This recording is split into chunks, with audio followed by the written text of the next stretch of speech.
Om Ajnanatimmirandasya Jnananjanashalakhaya Chakshurum Militam Yena Tasmai Shri Guruve Namaha.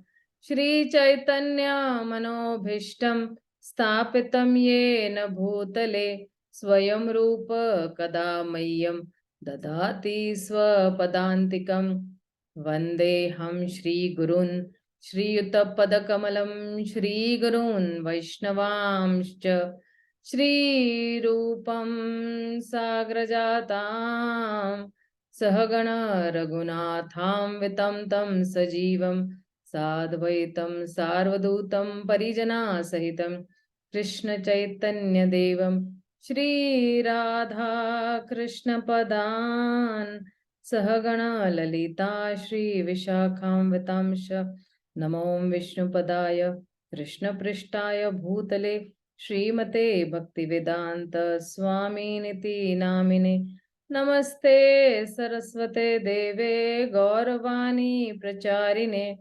निर्विशेष शून्यवादी पाश्चात देश तारिणे हे कृष्णा करुणा सिंधु दीनबंधो जगतपते गोपेश गोपिका कांत राधाकांत नमोस्तुते तप्त कांचन गौरांगी राधे वृंदावनेश्वरी वृषभानुसुते देवी प्रणमामि हरिप्रिये वाञ्छाकल्पतरुभ्यश्च कृपा सिन्धूनेव च पतितानं पावनेभ्यो वैष्णवेभ्यो नमो नमः। श्री कृष्णा चैतन्य प्रभु नित्यानंद श्री अद्वैत गदाधर श्रीवासादि गौर भक्त वृंद हरे Krishna Krishna Krishna Hare Hare Hare Ram Ram Ram Hare Hare. So dear devotees, I welcome you all for this wonderful session of Ram Katha. We're just preparing our consciousness for Ram Navami. And when we're preparing this beautiful consciousness for Ram Navami, there are many lessons from Lord Ram's life that we can imbibe into our lives. So I seek the blessings of all the devotees so that I can speak something on this very elaborate subject matter. I seek the blessings of my spiritual master, who has always shown me the torch and brought me out from the darkness to the light. I seek the blessings of Srila Prabhupada, who has always been a very source of inspiration and who has always been a guiding source for ISKCON. I seek blessings from my own parents also, because my parents have given me that samskaras. I seek blessings even from my grandfather, who was actually an ardent Ram Bhakta. And I think because of him only, this whole lineage of being in Bhakti came up. Otherwise, it was not possible for my family to be in Bhakti. And thank you above all the devotees. Thank you so much for your patience listening. And we'll start with Ram Katha. Hare Krishna.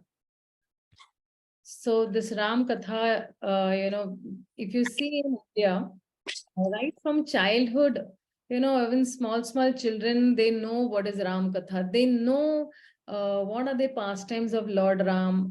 How did Lord Ram kill Ravana? How did Lord Ram go and kill so many demons? How he was put into the exile? How it was very difficult, situation for Lord Ram.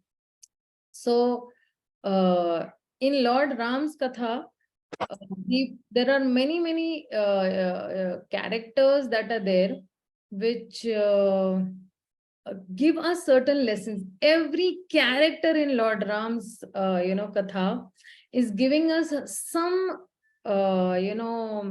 some morals, some values, some virtues to take home. So sometimes people may think, why is Ramayana so attractive? What is so attractive about Ramayana? So there was one young soldier who laid down his life during the Kargil war, and his fiancée was just 23 then. And while he became a martyr for the nation's cause, she chose to remain unmarried and sacrifice for the cause of love. Please mute yourselves. For the cause of love.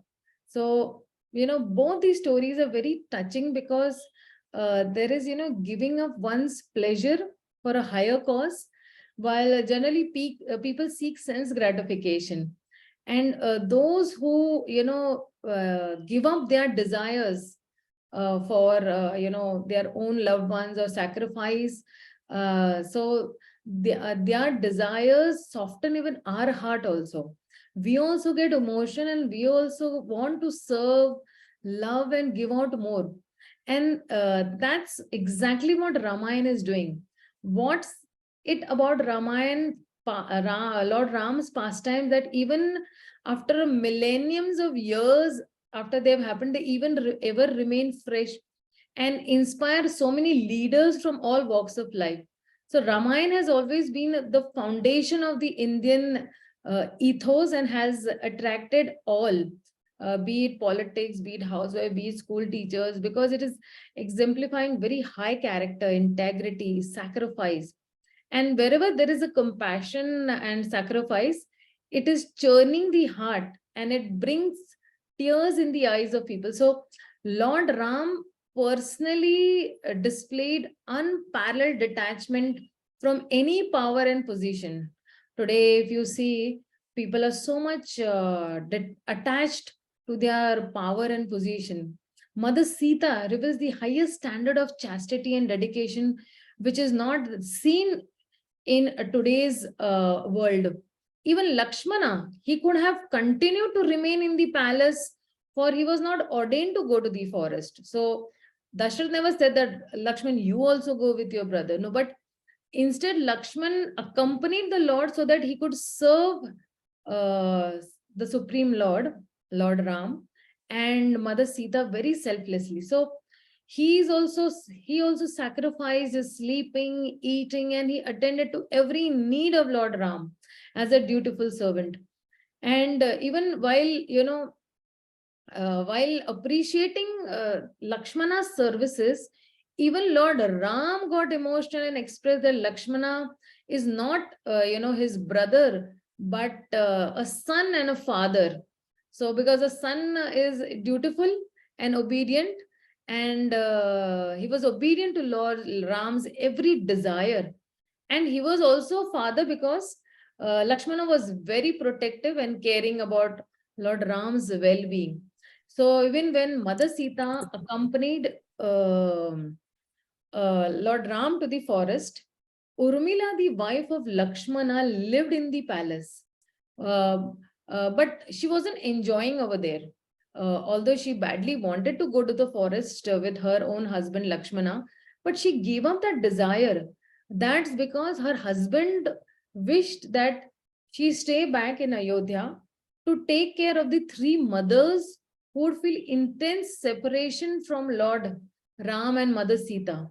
So Urmila's service was to give up hope. Sorry, Urmila's service was to give hope and encouragement to those who were missing Lord Ram. She didn't want, her presence in the forest to distract her husband in a way from whatever his services are there to Lord Ram and Sita. So, so her being in the palace was as much as a sacrifice as Sita was giving up her royal comforts. So, in fact, Sita at least had association of her husband. Whereas Urmila, please mute yourselves. Urmila didn't have that consolation at all. So, and also Bharat. Bharat could have also easily accepted the throne because the throne came to his lap, very easily and swiftly, without even asking. But yet, Bharat also lived by truth by insisting that the throne belonged to Lord Ram. And with his unconditional love, he convinced the Lord to accept the kingdom. But the Lord handed it to Bharat for 14 years to manage, because while he was in the forest to fulfill his father's order. So Bharat also lived more austerely than even Ram, insisting that I am the just servant of Lord Ram, and servant should not live more luxuriously than the master. And instead of sitting on the throne, what he did is he placed the Lord's footwear on it while he himself was living in a very small hut and slept on the ground and ate only some fruits and some roots of the small shrubs. So there might be many novels, many movies. They may give good entertainment to people temporarily, but rarely these novels and movies are impressing upon the reader to dedicate his or her life to live by these sacred principles. So Ramayana is not only entertaining, but it is also enlightening. Why? Because the values set in this scripture have helped so many millions of people to dedicate their life to this virtue. So there are so many values taught in Ramayana, where you give importance to relationship versus money. There are so many prominent characters in Ramayana which teach us to make personal sacrifices for the welfare of others. So Lakshmana was accompanied by Lord Ram to the forest for 14 years. And although he was not obliged to, he considered it as a sacrifice to Ram as his greatest wealth. He gave up food, he gave up sleeping also. So all these comforts, all these people have given up. So all these people are the epitome of sacrifice. And if you see, Ramayana is teaching us even forgiveness also. Like Ravana, after Ravana was killed by Lord Ram, then Hanuman approached Mother Sita to convey the good news. Then, he asked permission from Mother Sita that, I want to kill those various demons who have just harassed you during your imprisonment in this Lanka. So Sita was refraining Hanuman from doing that. She explained that, see, how her suffering is due to her own destiny, she said. And those who have, given, stress to her, or have given her some calamities, or have done some violence towards her, they need to be forgiven. And since Ravana was killed, she said that it serves no purpose to even attack these demons. That's where she's teaching to avoid unnecessary violence. So Mother Sita, she told a very, very interesting story to illustrate that how there is no need of doing unnecessary violence. So she said that once there was a tiger, and this tiger was chased by a man in the forest. And this man, he climbed to the tree to save himself. But on that very same tree, there was a bear staying on the top of the tree. So this tiger, he pleaded the bear to push that man down, who was, a very common enemy of the bear also and the tiger also. But the bear refused. He's saying that no, this person who's come up on my tree, he's now my guest. So the tiger, he waited down under the tree, to eat this man. But after some time, the bear, he went off to sleep. So now the tiger is thinking that he's telling the man that you do one thing, you throw the bear down. So that the tiger is saying, so that I can eat this bear and you will be saved. So, and in this way, you will be escaped, from, me eating you. So this man got tempted and slowly climbed the upper branch of that tree, and he pushed the bear down. But however, the bear, he just woke up, and before falling down, he just retained his balance and again he climbed up. Now the tiger turned to the bear and said that the man had shown his true colors and he has done something very ungrateful to the bear. So now the tiger is telling the bear that you push this person down now. So, who actually, deserved to die because, he was unloyal to you. So then again the bear, refused, saying that no, he might be an ungrateful person. Okay, he might be an ungrateful person, but he's my host. He's my guest now, and I'm the host. So, I should serve him and I should protect my guest. So then that's where Mother Sita told Hanuman that we should never abandon our good nature, even if we are provoked. अगर किसी ने हमें उंगली भी किया है, even कितना भी प्रोवोक किया है हमको कि ये गलत काम करो, do this wrong work, but we should not give up our human nature. So this is what Ramayana is actually teaching these values. So it is teaching this value of even protecting the weak, where Lord Ram, if you see, he has saved Jatayu, he has saved that crow, he has saved the squirrel, he has been very kind to the horses also, he's been kind to Shabri also. So when Jatayu's, Jatayu also has sacrificed in the fight with Ravana, because this vulture Jatayu, he's a very exemplary example of sacrifice, and he teaches us how we should be living to even lay down our lives to protect the weak and those who are oppressed. So in Ramayana, this Jatayu is, he's the king of the, birds.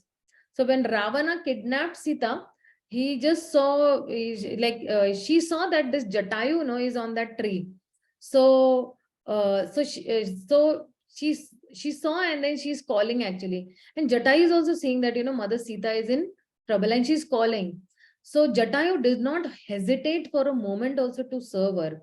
So Jatayu did not save her, but Jatayu tried to serve her, because Jatayu did not think that he could save Mother Sita, but he wanted to serve Mother Sita. So that is the difference, that we always think that we are saving some person with all our association, and I'm giving association and he's being saved by my association. But he says that it is good to remember that you are just a servant but not the savior. So we cannot do anything except to serve the Supreme Lord. So Jatayu flew off to the sky to fight Ravana because he wanted to serve Lord Ram and Mother Sita also. So Mother Sita, she's calling out to Jatayu and told him to immediately inform Lord Ram that she was being actually taken away by this cruel Ravana. And Jatayu was very weak and old, and moreover Mother Sita, she just asked him to inform Ram. She didn't tell that you please come and save me. But yet Jatayu, he confronted to he confronted to Ravana, knowing that I am no match to this Ravana. This Ravana is definitely going to kill me, because I am just a weak old vulture, old bird, and I do not have the strength to fight this Ravana, who's very stronger than me. So he rode at this Ravana, that to fight him before even taking away Mother Sita. So Ravana, he's actually, with his strong words, he's telling Ravana that, you are coward for escaping, fight without fighting with me, or without fighting with Lord Ram. So he said that. So then he's thinking to himself that, see, he said that my body is of no value. Anyways, I've gone old, and it is not of any use also if I need to have any service to Lord Ram. So, and here is, Lord Ram's most precious, person, Mother Sita, and she's being kidnapped. So it is my duty to stop this. So Jatayu, he fought with Ravana and gave Ravana a very good run for his money. He made it so difficult for Ravana for a while, and he thought that Mother Sita is going to be out of this demon king. But Ravana's strength again and again came back, and Ravana chopped his wings and his limbs and everything, and Jatayu just fell on the ground with so much of blood, and his life was slowly going away. So when his life was going away, because when Mother Sita was taken away, after many days, Lord Ram, he came. Till that time, Jatayu holded on to his life.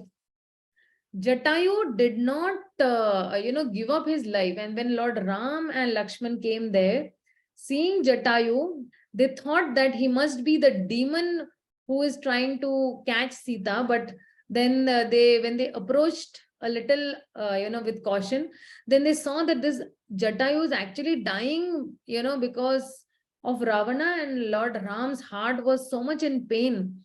So Jatayu, how is he approaching the Lord? So Jatayu is praising the Lord that please forgive me that I could not, execute my service to the best of my ability. I failed in my service. I tried, but I just could not, do it. I could tell you from my own knowledge of any shastras that the time in which she is, leaving is an, auspicious time. But, I have lost all that composure and I'm feeling so weak, but I really tried. So Jatayu, even in that condition, tried to serve Lord by uttering sweet words. So on the deathbed, he is there. So here is Jatayu on the deathbed, and here is Bhishma also on the deathbed. When you compare these two, so even Bhishma is also actually, saying Vishnu Sahasranam, glorification of the Lord when told by Yudhishthir Maharaj. So Jatayu is uttering very sweet words to pacify the Lord. He didn't have to, because he was already dying. And even then he did not think, okay, my Lord, I try to serve you, now I'm dying. What kind of a Lord you are? But we will do that all. But because we think that if we do something, we must get something back. So this is how we also approach the Ramayana or the Bhagavatam, and we approach even bhakti like that only.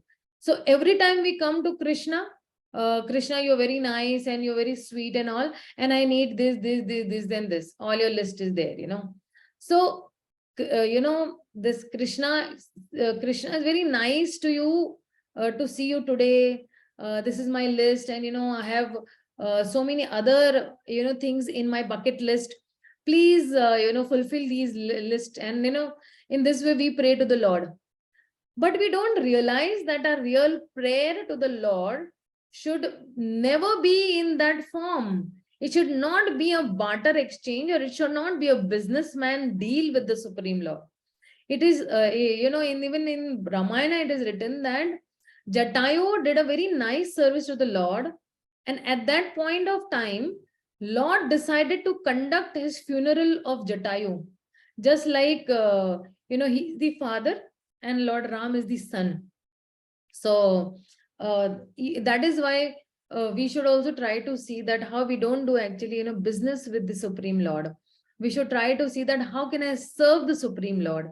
We should try to see that how can I be useful for the Lord's mission.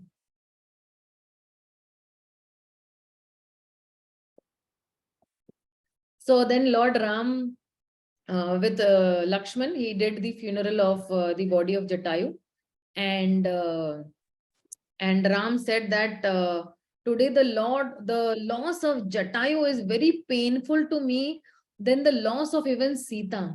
Now this is how Lord Ram values the service of his devotees. Lord Krishna is valuing the service of a devotee, and that service was done by Jatayu with great eagerness. So he was not told by anybody that you need to do this, because he is in the body of a bird. And Jatayu, he fought like a young man, though being an old bird.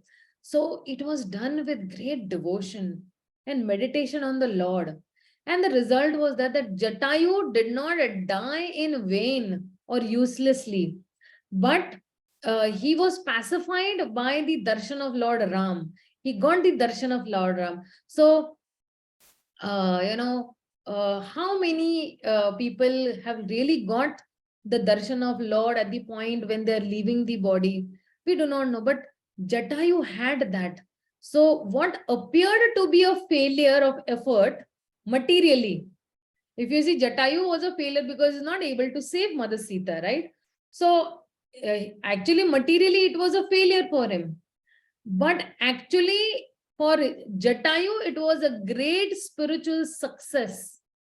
And the reason for that is he remembered Lord Krishna, he remembered Lord Ram, and even Ravana was not with the lotus feet of the Lord when he lost everything. So even in the Bhagavatam, it is said that, what is that shloka? Third canto. Forget that shloka.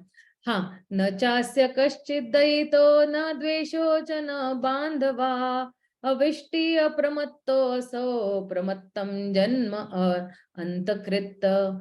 He's saying that na chasya kaschid dayito. No one is dear to the Supreme Personality of Godhead. Na dvesho na cha bandhava. Nor is anyone his enemy or friend. Dvesho or enemy or bandhava means friend. And avishti apramatto. Apramatto means, giving inspiration or being attentive. Asau. And pramatta. Pramatta means those who are inattentive, like they have forgotten the Supreme Lord. So he's saying that avishti apramatto asau pramatta janma antakrita. He's saying that, but anybody, he gives inspiration to those, the Supreme Lord gives inspiration to those who have not forgotten him, and he destroys those people who have forgotten him. So then this service without any expectation will please Krishna. So this word inspiration also means actually sacrifice. If you see in the Bhakti dictionary, then when I say I'm inspired, which means what? When I'm inspired, which means I'm ready to sacrifice also. So there is a very subtle link between inspiration and sacrifice. And a devotee who wants to remember the lotus feet of the Lord will get inspiration because of his eagerness to do whatever is necessary for devotional service. So in Ramayana, then Jatayu, when he was at the fag end of his life, and he remembered the Supreme Lord, and Lord Ram was able to save him. And for such a person, Krishna's destiny becomes his destiny. For such a person, bewilderment, distress, disturbance may come for a while, but it cannot touch like Jatayu, because he was endeavoring in the service, unmotivated, uninterrupted, or when you say ahetuki, apratihata. So in Jatayu's service, there was no motivation.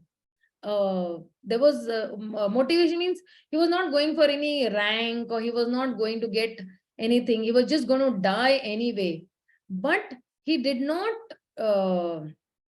he did not do that for some personal motive. He did that to serve the Lord, and because he was unmotivated, the result of that service was uninterrupted, and that's why his destiny finally was in the hands of Lord Ram. And Lord Ram did the final rites, or the funeral rites, as the son does it for the father. So we also think that, okay, when will we get the bhagya that the Lord does the funeral rites?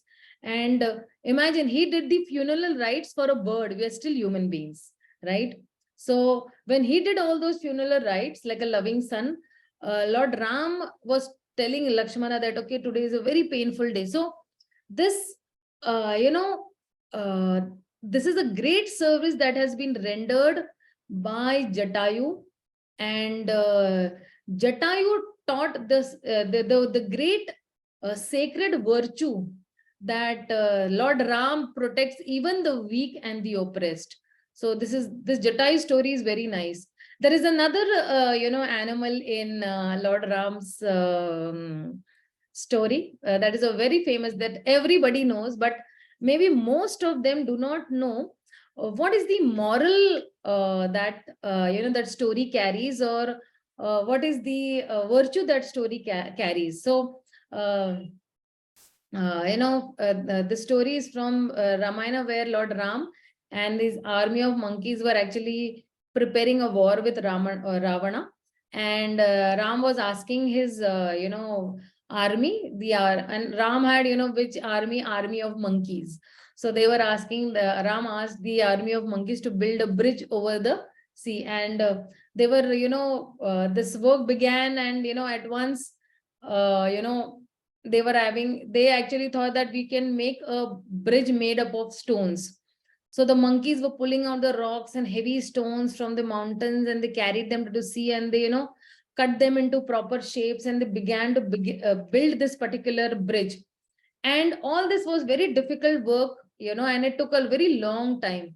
And there were thousands of monkey working day and night. And Ram was also feeling very happy that, see how hard they are working. Their love for me, for me makes them work like this. Lord Ram is thinking. And then one day, Lord Ram is seeing a very small, cute brown squirrel. She was going up and down the seashore with this little pebbles in the mouth. And this little squirrel would carry only little pebbles at a time in a small mouth. And she carried the pebbles from the shore and dropped it into the sea. So there was this great monkey. Please mute yourselves. There was this great monkey who was carrying a very large, heavy stone on his back. And the squirrel, came in the way. And this monkey, jumped back. And then, he's saying that, what are you doing? You're, coming in my way, and, I have to step back now because of you. Are you alive or are you dead? So, like that way. So this little squirrel, she looked up at the monkey and she's saying that, I'm sorry that you fell. But, she said in a very, very small voice, and, she said that I'm helping Lord Ram to build the bridge. And even I want to work hard for him. So the monkey, is laughing loud, hey, you, what can you, you will be doing something for Lord Ram. So the squirrel, then, he's actually rebuking him, and he's rebuking him, and he's actually laughing also. Then he's looking at the other monkeys saying, look, the squirrel, she wants to build the bridge for Lord Ram with her pebbles, So the monkeys are saying, oh, we've never heard a very funnier story than this. And all the monkeys were, laughing at her. But this squirrel, she did not think this funny at all. Why? Because she was very serious in her service. So even when we are doing some services for the Supreme Lord with a great intention or with a great seriousness, and even if others are laughing at us or smiling at us or making fun of us, we should not deviate from the service of the Supreme Lord. We should go ahead. People might discourage, people might demotivate, people might also, chastise you.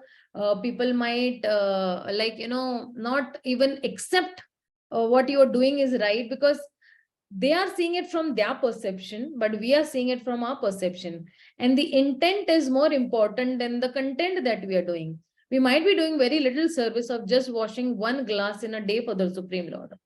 Or we might be just doing one service of cooking for the Supreme Lord in our own houses, or cleaning some vessels of the Supreme Lord. That doesn't mean that that service is inferior.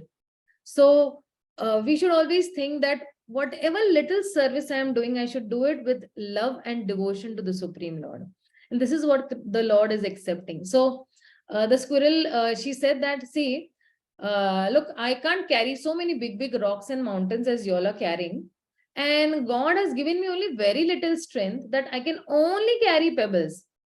And my heart is crying out for Lord Ram. And I do all that I can, for my Supreme Lord, Lord Ram, because I love him. The monkey said that, hey, don't be too foolish, okay? Do you think you can help Lord Ram? Do you think that we can build a bridge with pebbles?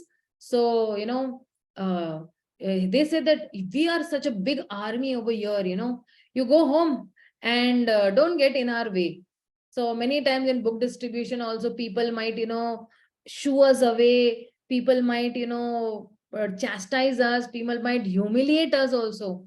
But we should not be discouraged. This is what the squirrel is teaching. So she's saying that, no, I want to help Lord Ram. I want to go. I don't want to go home. So then she carried the pebbles again from the shore to the sea. And the monkeys were very angry. One of them just picked up the squirrel by the tail and, threw him far away, her far away. And this squirrel, crying out the name of Lord Ram, fell into the Lord Ram's hand. Then the squirrel held, and then Lord Ram is holding that squirrel very close to him.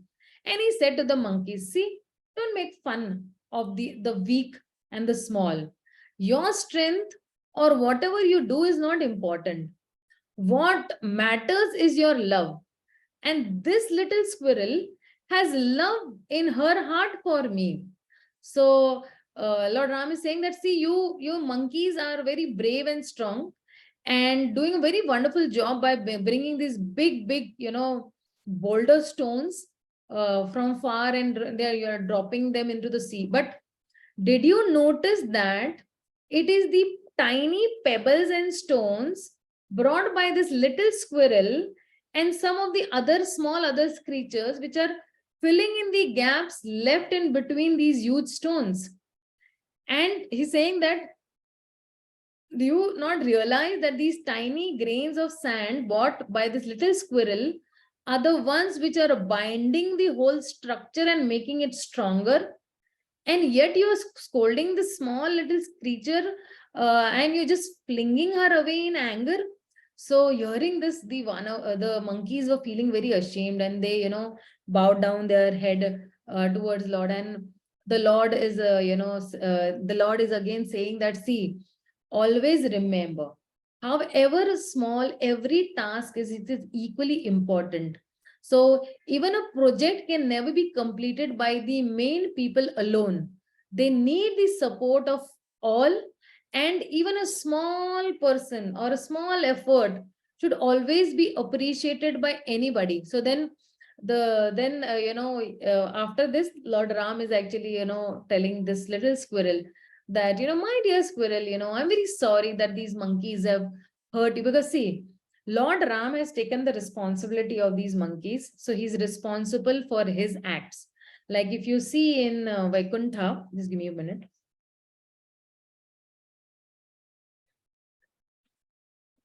The master takes the responsibility of his servants. Like even in Vaikuntha, if you see, when the four Kumaras, they had crossed the 7 doors of Vaikuntha, and they were on the last door of Vaikuntha to meet Lord Vishnu. And on that door were Jay and Vijay standing. And then they went into a very heated argument with Jay Vijay, and Jay Vijay also, spoke very rashly with, the four Kumaras who were Brahmanas, and they had come to see the Lord. So now if a guest is coming to see the Lord, what is the duty of the servants? To give them a proper sitting place and words, some sweet words, and, make them comfortable till the Lord arrives and meets them. But over here, Jay Vijay, stopped the Kumaras to go and meet Lord Vishnu. And then Lord Vishnu is coming over there, and then Lord Vishnu is begging forgiveness on behalf of Jay Vijay, who are his servants, to the Kumaras. He's saying, I take the responsibility of whatever they have done. So you tell me what punishment should I give them? And if you don't give, then I'll give them. And then, Jay Vijay are also actually, asking for forgiveness and all. So there also Lord Vishnu is taking responsibility. So when here also Lord Ram is taking responsibility on behalf of the, the monkeys. So, and, he's saying that, I'm very sorry for whatever, these monkeys have hurt you. And, I thank you for the help that you have rendered to me. Please go on and continue your work very happily. And slowly Lord Ram, he stroked the back of the squirrel with his fingers, and those 3 lines, they appeared where the Lord's fingers, had touched the squirrel's body. So Ram held her very closer, and then he's touching her, and he's passing his fingers, very gently over this. And then he put her down where, we see those 3 stripes on her back. And these were those marks of Lord Ram's fingers. So the takeaway for over here is that no task and service to Lord Ram, however, is small, it is unimportant. Every task, is very important in the service of the Lord, and his blessings will always be there with us, whether he's looking at us, not looking at us. the Lord never, forgets the love and dedication with what his devotees are serving him. And no matter, whatever services you're doing, big or small, and these services are definitely acknowledged by the Supreme Lord. So Krishna says whatever we do, big or small, we offer it to him. Where Krishna in the Bhagavad Gita says in the 9th chapter, I think 27th shloka, he says that Yat karoshi, yat asnasi, yat juhosi dadasi, yat tapasi kaunteya, tat kurushva mad arpanam. So saying whatever you do, whatever you eat, whatever you offer, or whatever you give away, and whatever austerities also you perform, do that for me as an offering to me. So individually, some of us would be like Hanuman, others might be like squirrel, and many of us are somewhere in between. But each of us is a very, you can say, what is that word called? It's a very wellsprung of goodness that we need to recognize, and we liberally need to share that goodness within this world.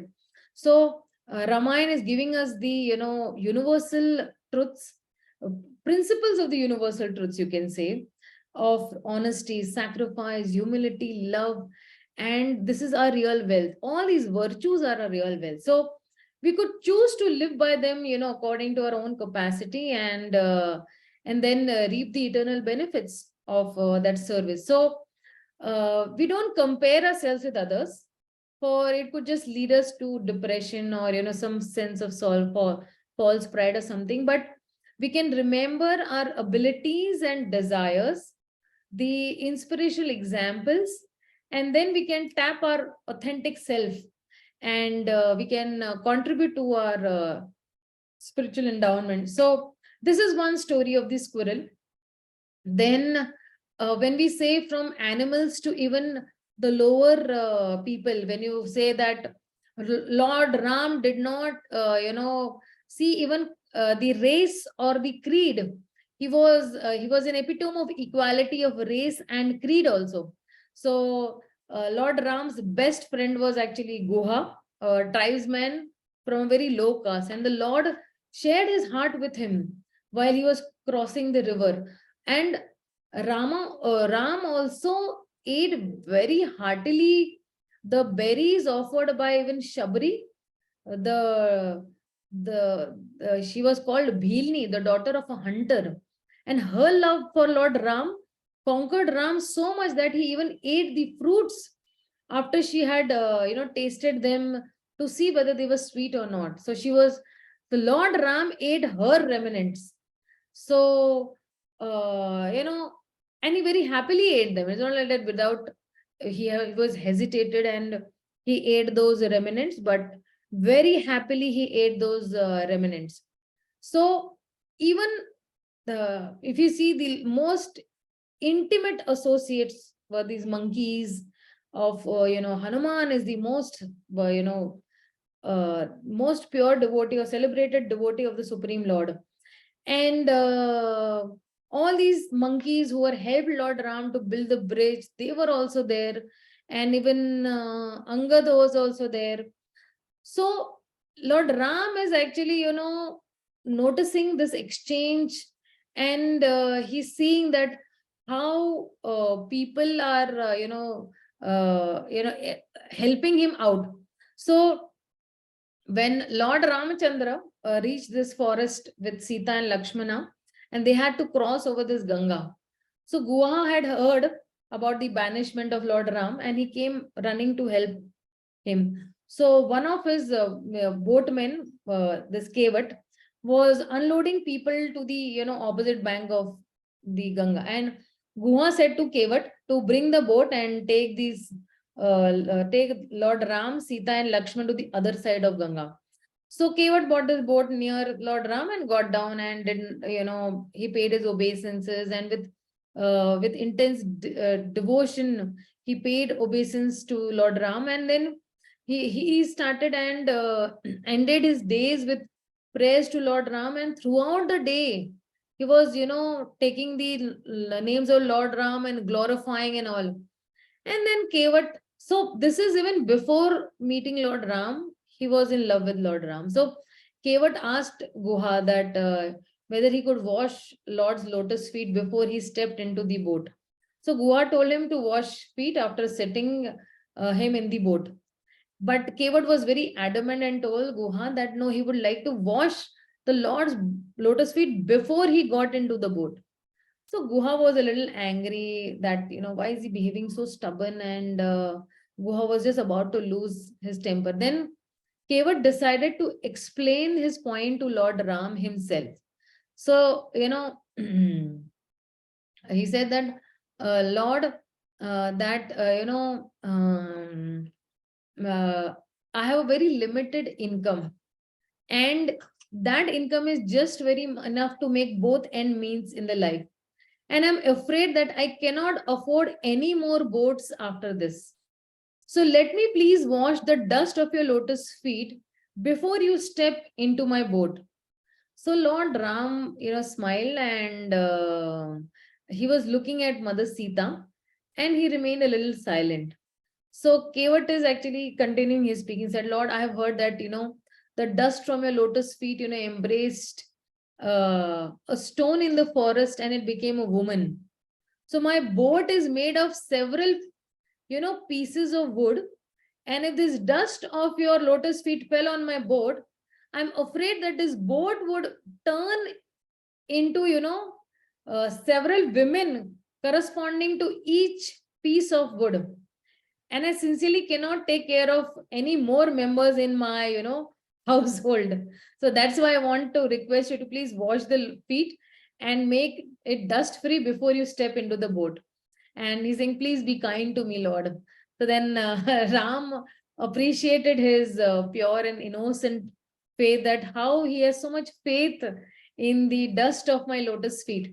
So then after washing, the lotus feet of Lord Ram, Kevat placed his hands on the earth and asked Lord to step his first step on his hand before stepping onto the boat. And this way he washed all, he washed away all the sins by just having a touch of the lotus feet of the Supreme Lord.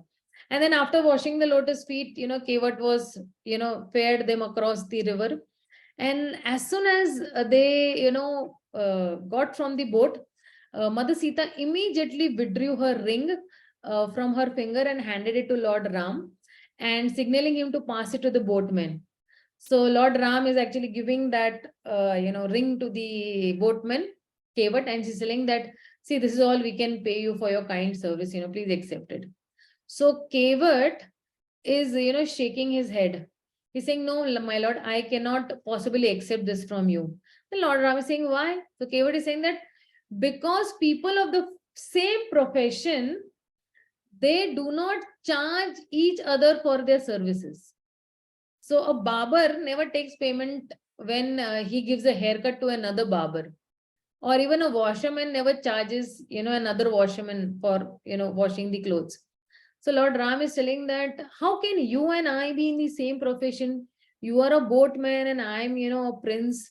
So Kevat is telling, see, Lord Ram, we both do the same work. I ferry people from this shore of the Ganges or the Ganga to the other shore. And you ferry people across the ocean of samsara, Bhavasagar, through the journey of life. So how can I accept payment from you? So, no, Prabhu, I don't want anything from you. But please, as I have made you across this river today, when time comes, when the right time comes, take me across this samsar sagar, the vast ocean of material existence. That would be, your return to me. So the Lord was so overwhelmed at this devotional request of Kevat that he held out his arms and he embraced Kevat. And later on, this this Kevat was delivered from the cycle of birth and death just because of this little service done to the Supreme Lord. And Kevat also asked for, unalloyed devotional service to the lotus feet of Lord Ram. And Lord Ram said that from today, you need not take another birth. And he granted Kevat liberation from this material world. So it is said, by one of the very great, this that Punarapi Jananam, please mute yourselves, Parul Garg. Yeah. Punarapi Jananam, Punarapi Maranam, Punarapi Janani Jathare Shayanam. Iha samsare bahu dushtare, kripaya apare pahi murare. He's saying that kripaya apare pahi murare. He's saying that, oh Lord Krishna, please save me from the clutches of the unending cycle of birth and death and the struggle in the womb of the mother. Punarapi Janani Jathare Shayanam. Janani means the one who gives birth. Okay. And Jathare means the womb. Okay. And please grace me, please bless me with your grace. So he's saying that Kripaya Apare, please, bless me. And the worldly existence is very hard for me. Iha samsare bahu dushtare. This samsara is very dusht. So please give me your grace. So the takeaway home for us is that we will ask God for many material elements or temporary material pleasure. But this is just like asking, a king that, oh king, please give me 5 paise. Who has the ability to give you big, big palaces. And here we are so foolish that, we are just running after, some small pennies or some petty things. So we should actually run behind the love of the Supreme Lord. So we should act smartly like this, fisherman, or like not the fisherman, like the boatman, and we should do our service to the Supreme Personality of Godhead, Lord Hari, and that way we can, reach the ultimate perfection of life. So this merciful Lord, he's coming down and he's sending his devotees to show us the right direction. So even when, we've been doing the Bhagavad Gita class on every Wednesday, so Arjuna is also accepting Lord Krishna as his guide. Lord's perfect instructions led him to victory and fame. If he would have not heard Lord's instructions, or he would have closed his ears to the instructions, then he would not emerge out victorious. So even little service rendered to the merciful Lord can help us or help him, and he would hold the reins of the chariot, for our lifetime. And when the Supreme Lord would be our guide, would there be any doubt for victory in our own lives? Definitely not. And that is why we need to again and again read the Bhagavad Gita, so that we can hear the instructions of the Supreme Lord, who is our ever well-wishing friend. Krishna in the Bhagavad Gita tells so many times, Surita Sarva Bhutanam, I am the ever well-wishing friend of all the entities. I am not partial to anybody. So that is why, when we read the instructions of the Bhagavad Gita, we will be emerging out victorious in our life. So what does it mean to emerge out victorious in our life? Which means that at the time of death, I will definitely remember the Supreme Lord, where I don't have to take birth again. Because Krishna himself says in the Bhagavad Gita, 4th chapter, 9th shloka, he says that Janma karma cha me divyam evam yogiti tyaktvatah takta deham punarjanma neti mameti so Arjuna. Anybody who has come to know my activities and my birth will have to never ever take birth in this material world. He will be free from birth, death, old age, and diseases. So this is how we can actually take the instructions of the Bhagavad Gita, and we can make our lives also very successful. So now Lord Ram showed, loving dealings with, even, irrespective of caste and creed also. He showed gratitude to even the horses. What to speak about, humans, even the horses. Like we saw this story of the squirrel, we saw the story of Jatayu. Then we'll see the story of the horses also.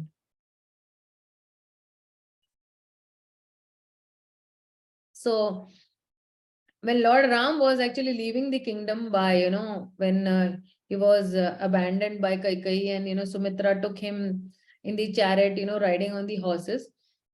So he left in the banks of the Ganges river.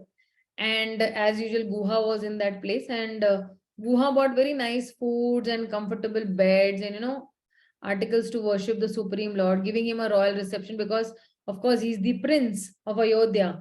So that, reception was, valid for the Supreme Lord. So Lord Ram was very pleased to see this and he embraced Guha, saying that at heart I accept all that you have offered me, but since I have taken a vow to wear only kusha grass and the bark of a tree and the deer skin and eat only fruits and roots, I cannot utilize your these gifts or accept these gifts. So therefore, please, take away what you have bought, except for the food which I can use to feed my horses, for they are, the favorite, horses of Maharaj Dhritarashtra. So, though he did not have anything, but because the horses came to leave him till the Ganges river, Ganga river, so Lord Ram showed even gratitude to the horses also. So that's how Lord Ram is such a merciful Lord, that he's definitely, acknowledging every devotee. So another, story comes to my mind is of all these golden Sitas, they became gopis. So once Lord Ram, he asked Lakshmana to leave Sita in the forest because one of his subject taunted him that just to prove for an idol king, even his personal relation is not important, then his kingdom, and his subjects, they reminded alone, they reminded about Sita. And then Lord Ram, he remained alone without Sita. So as a king, Lord Ram used to perform many yagnas and all. And when you are sitting in the yagna, definitely your wife is also supposed to sit with you. That is the essential part of that yagna. And when Vashishta Muni, who is the spiritual master of the Lord, told him that without a wife, you cannot perform any yagyas. Okay. So, Juhi, please mute yourself.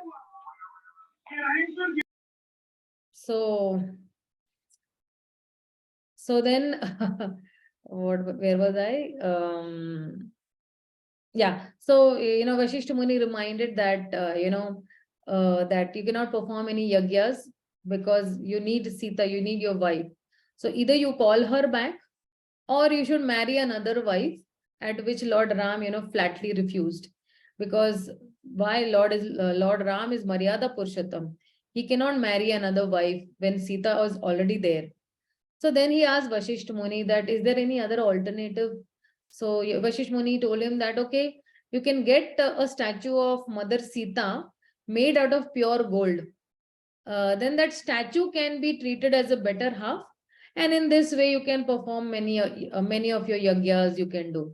So like this, he performed many yagyas, and every time he made a statue of Sita of gold, and he made that statue sit next to him.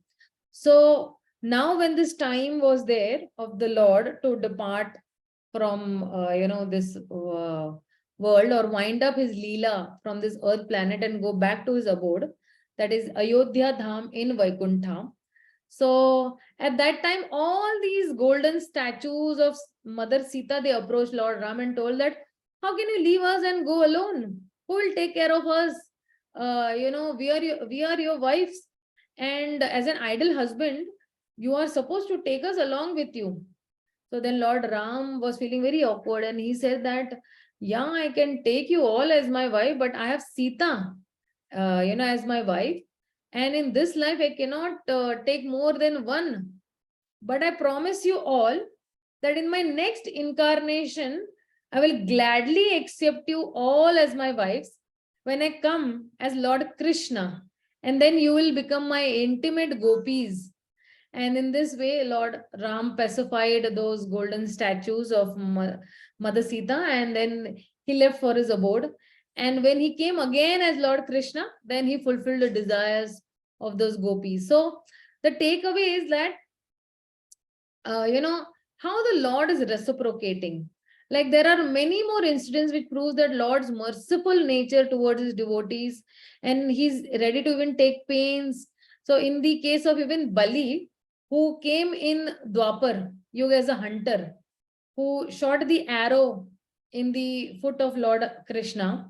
And since Lord Ram had killed Bali, sorry, it is not Bali, it is Bali, sorry. Bali from behind the trees in Ram Leela.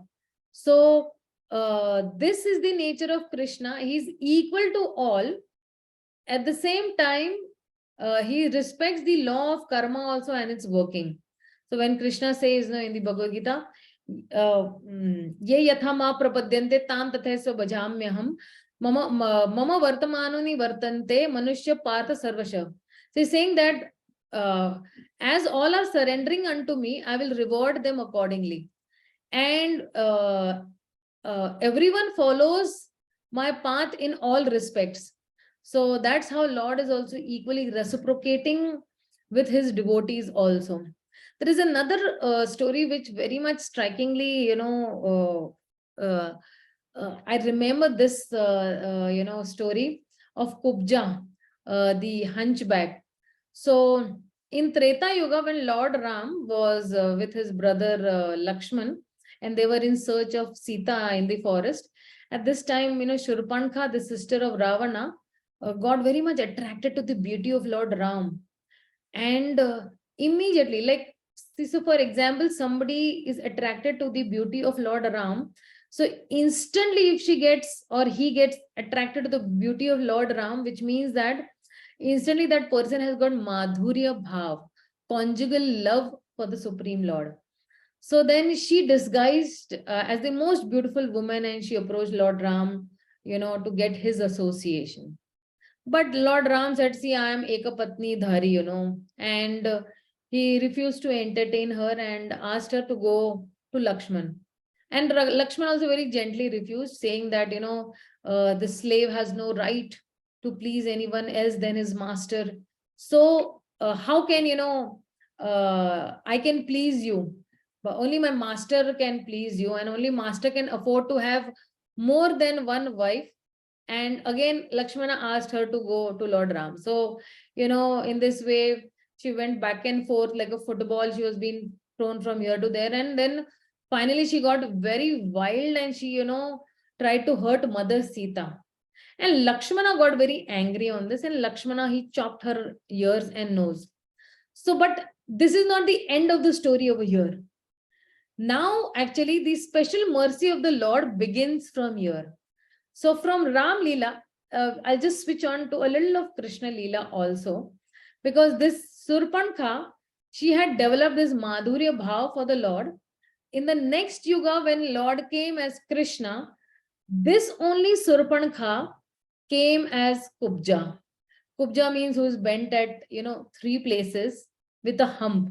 So the Lord is also bent at three places, but he is Tribhanga. And the Kubja is Trivakra. Okay. So then, when Krishna entered Mathura, because there was when Kamsa had invited Krishna and Balram for a wrestling match. And Kamsa's plan was that, we will be, we will plan to kill, Krishna. And so Krishna and Balram are they have entered Mathura.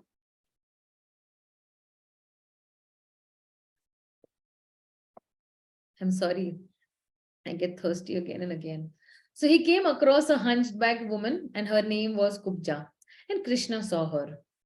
So she bent down her limbs, and because she was deformed due to her hunchback, she was very quiet, unslightly also. Then, but she had a nice face, but the rest of her body was in a very diseased condition from the, you can say, orthopedic perspective, you can say. So she was carrying, the most fine fragrances and oils, you can say perfume in today's date. And it was so nice that Krishna actually smelt it and was attracted to her. Imagine the Lord getting attracted to a hunchback lady. And he came up to her, and Krishna revealed to and Krishna revealed his own love to her, and through his smile. Krishna did not speak out, but through his smile, he expressed his love to her. And through his charm, his glance, his form, he actually, expressed that yes, he loves her. And everybody in Mathura, considered this Kubja as very ugly. And Krishna said to this Kubja that, "Oh, beautiful lady, what are you carrying?" And Kubja is wondering, "Me, a hunchback lady? I am beautiful." And she's like, "Are you making fun of me?" So then she explained that, "No, I am the son, I am the, sorry. She explained that I am the servant of Kamsa." And she introduced herself as, her name was actually Trivakra. Like Trivakra means, hunchback bends, like, that way. So Kamsa liked nothing about this Kubja except that she made the best of perfumes or scented oils.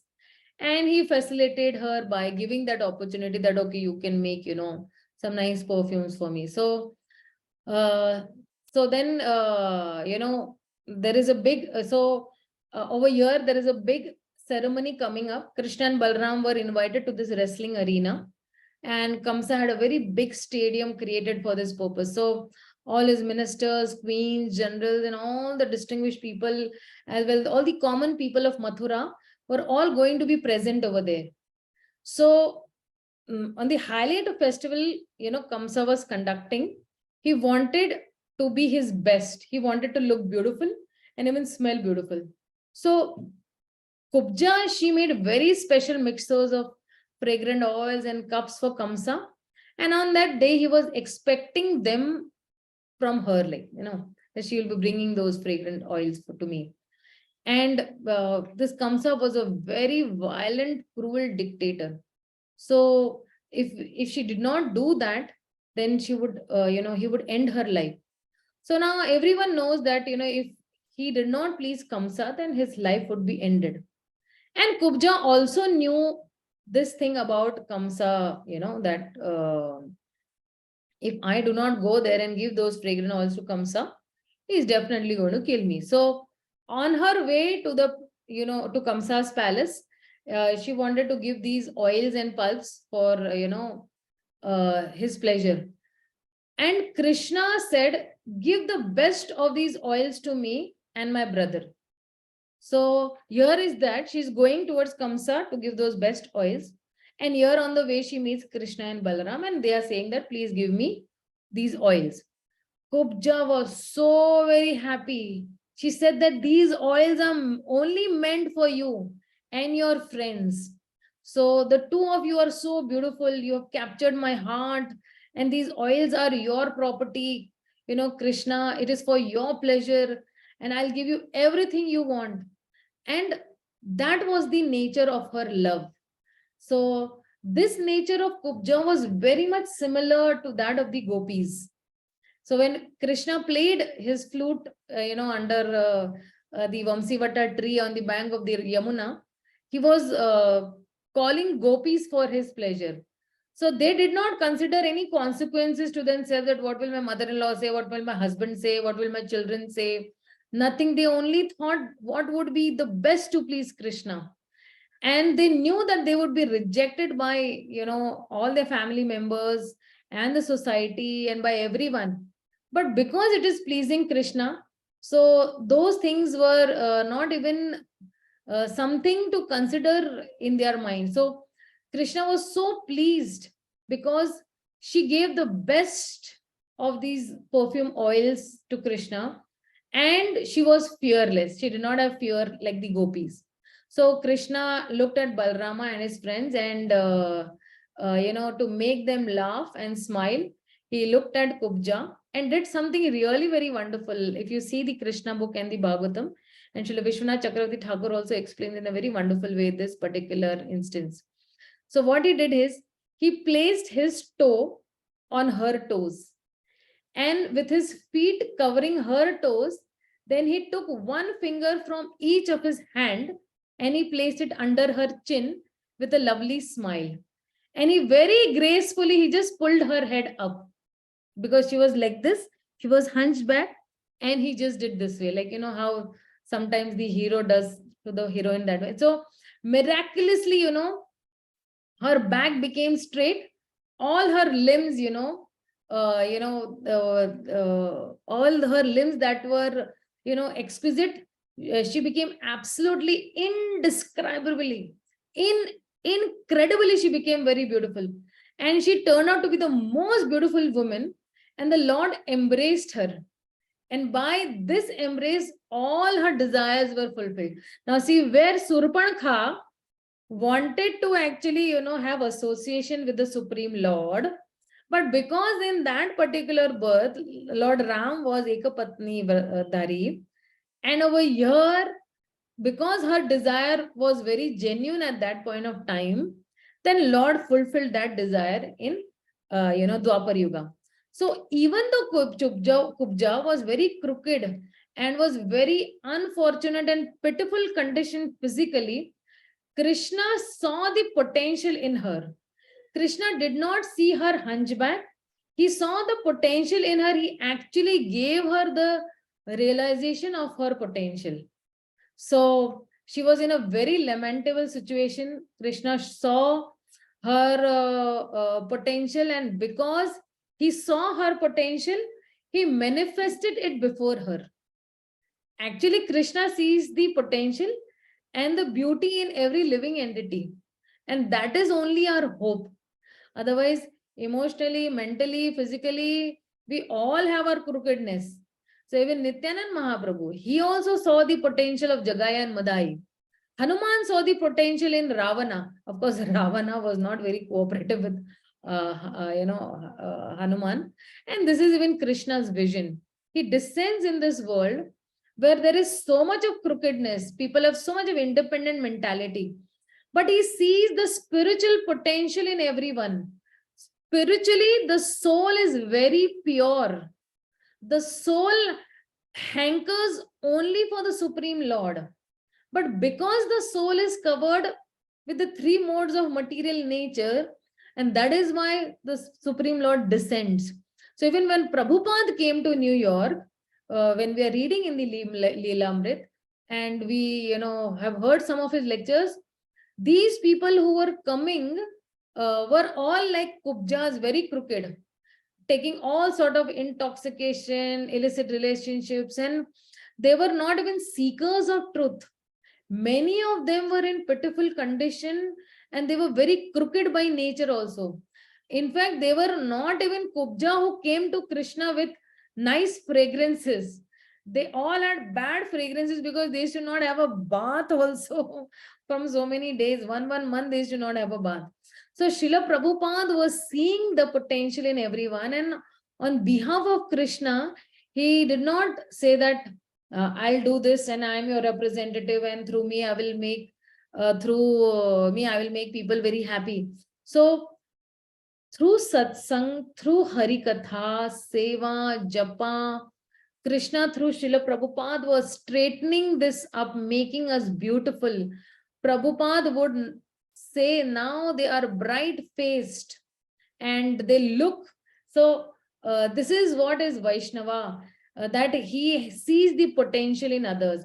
He sees the spark in others. Anybody could look at Kubja and say, look at the ugly hunchback with disformed limbs. But the false ego makes it seem that we are very really heroic and really learned. We are very advanced because, I have the power to condemn, other people's faults, or I have the power to even criticize. But that's how, this material nature works. And she gives us certain satisfaction and certain prestige. And Prajalpa is the worst. Unnecessary talking. Talk whimsically, frivolously. That the worst is when we talk about the fault of others, because it gives some sort of sense of, false value, you can say, that yes, I can judge the faults of others. That gives me a lot of security and esteem position, a superior role. because I can shun down the others. So Rupa Goswami says that the nature of a true devotee is the propensity to find faults with others no longer exist in the heart. So when you become a pure devotee, then you will never see fault with anybody. You will never even see fault with a dog also. So a true bhakt or a true Vaishnava is one who is seeing the potential even when there is a hunchback and there is a deformation. Unless these great souls, see this potential in us, we have no capacity and hope to actually be straightened up and restored, right? Imagine before initiation, I had so many heaps and heaps of sins carrying, in this particular birth. But our spiritual masters have taken on themselves those heaps and heaps of sins that we did from past so many years, for so many lifetimes, and millions of sins we have done. And the spiritual master has taken all those sins. So, what was Kubja's qualification? Kubja's qualification was that only that Krishna saw her potential and Krishna approached her and gave her the opportunity to serve. Srila Prabhupada also saw the potential in us and gave us the opportunity to serve whatever are our hunchbacks. He saw that we are pure, perfect devotees in the core of our heart and he straightened us up. So never think that, okay, Prabhupada, Prabhupada left this earth planet before I was born. And Prabhupada, how is he acting? But Prabhupada is acting through his books. Prabhupada is acting through his lectures. Prabhupada is acting through his tapes and letters. So Prabhupada is still there in our lives. So he's still straightening us up. And this is how we are supposed to deal with each other. In a community of devotees, when there are people with faults, with shortcomings, and people that step on each other's heads sometimes, so that, this is not going to help us at the time of death. It does not mean anything to us. So to make things so significant when, they are so insignificant compared to what the real opportunity is. So this is what a community of devotee means. We're trying to straighten up each other, and by saying the word community means does not mean that, okay, only Pune community. The whole world is a community for us. Why only people from India? Why not people from US? Why not people from Africa? Why not people from Australia? Why not people from UK? So we're trying to, straighten up each other. It's not that we are sentimentally, let people go on with their, unfavorable activities, but we see potential in each other. We try to help each other, to let Krishna, through our gurus, lift us up and make us natural again. And what is our natural position? Our natural position is that only that Jivere Swarupoy Nitya Krishna Das. I am the servant of the Supreme Lord. I have forgotten that. And that is my natural position. My soul is hankering only for Krishna. My soul is not hankering for this material world at all. My soul is always hankering to be in the association of the Supreme Lord. So we can see everyone like, Kubja with such potential to be a beautiful lover of Krishna. This has, bring, this has to be brought out and it has to be restored in the lives of people. So Krishna with his two hands and a lotus flower, he just pulled her up and he's giving some opportunity. So that's what is in Param Vijayate, to become restored in a beautiful, natural, perfect, loving condition through the chanting of the holy names of the Supreme Lord, the Hare Krishna Maha Mantra. And as soon as, Kubja was straightened, immediately ecstatic conjugal love came in her heart. And when even we are straightened in the same way, even ecstatic, intimate love or the prema bhakti will awaken in our hearts also. So this is such a wonderful story. This is one of my very favorite stories from the Krishna book, and it's very dear to my heart because I am also one of the Kubjas, I always feel. And I also felt that, I was a very crooked person. I'm a very crooked person now also, but I still need that grace of the Supreme Lord, still need the grace of the Acharya, still need the grace of the present Gurus and the Vaishnavas. So this is one story. Then there is one very nice story which comes up to my mind, is about this in Ramayana, is about Lord Ram and the crow. So in the previous yuga, or in the previous Kali Yuga, you can say, not this Kali Yuga, but there is another Kali Yuga which was there before this Kali Yuga also. So there was a Shudra who was very jealous and very highly egoistic person, and somehow he was a devotee of Shiva, but he was very envious of Lord Vishnu. So he used to worship by his own whims, and he used to travel from place to place to find a guru who would give him, Shiva mantra. But because he was very naturally envious, he could not approach very humbly to any guru. And at last he met one Brahmana who was by nature very humble and caring. And this Shudra took shelter in this ashram of this Brahmana, and he started serving him. Although he was not serving with full heart, but this sadhu was a Brahmana and he was worshipper of Lord Vishnu. So this Brahmana knew that this Shudra is a very envious person, but envious towards Lord Vishnu. But because he was a pure Vaishnava, he never saw any bad quality in this Shudra, and he always tried to convince him to give up this bad quality of envying Lord Vishnu. So one day the Brahmana gave him one Shiva mantra, as per the Shudra's desire. And he also advised him the truth about Lord Narayana also. But the Shudra did not hear, and everything he was just, in vain. So then days passed by, and, Shudra is chanting this Shiva mantra.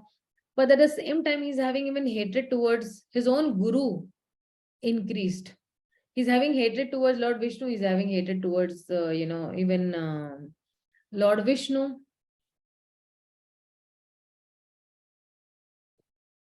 So his guru, being merciful, never cared for his behavior. And on the other hand, he was again and again, trying to uplift. So one day the Shudra was chanting his mantra in Lord Shiva's temple, and his Guru Maharaj visited the temple. And seeing his Guru Maharaj, he turns his face on the other side, and he did not bother to pay any obeisances, pretending as if he was, in deep meditation. So his Guru, being a very pure sadhu, did not mind for this disrespect.